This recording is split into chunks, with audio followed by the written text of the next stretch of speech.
Hey, Riddle here. So it's that time of year that the plants and the seedlings are like really succulent, and also it's still a little cold. And this is the perfect environment for aphids to attack. It's just the perfect, just not too hot, not too cold. I've got aphids inside on plants, I got aphids outside on plants. And aphids are really clever because they often camouflage to the same color as your plant so they can hide on them really easily.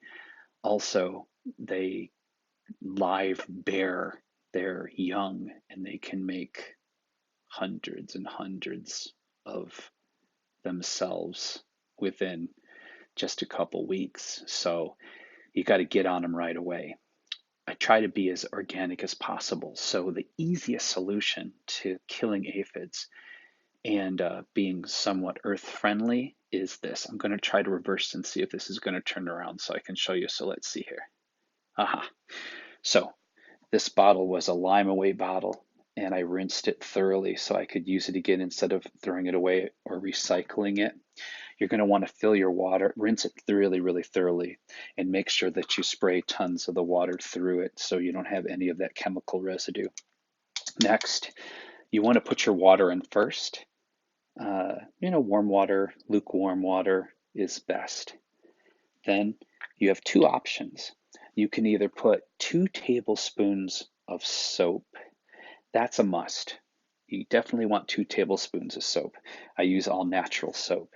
Now that's why you want to put your water in first, because if you put your water in second, it's going to foam up. You're going to have a big mess. It's going to take forever for that to settle down. So I'm guesstimating here 2 healthy tablespoons of soap.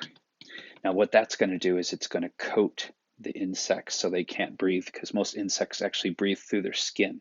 Actually, so do humans. People don't know that.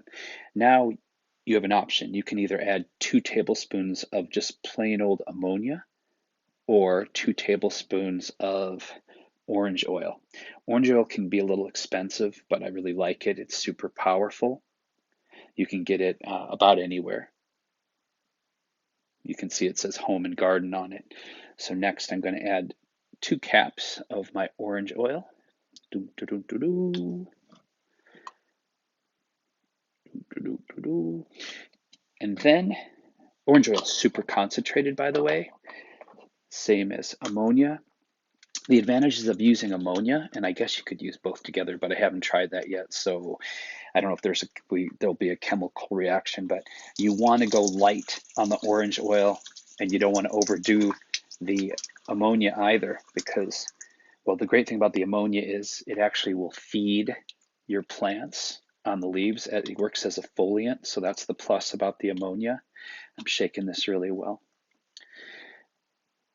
And the orange oil, you want to be careful how much you put in, because it will burn the leaves if you put too much.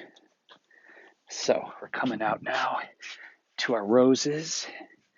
You see, can you see those aphids? The little tiny fuckers.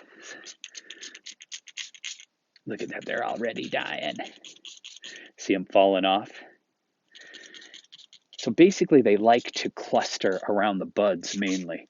So you can see them here, clustering around the buds. Look at them already dropping off and dying. And that's it. You got your homemade insecticide, which costs pennies to make. The aphids hate it.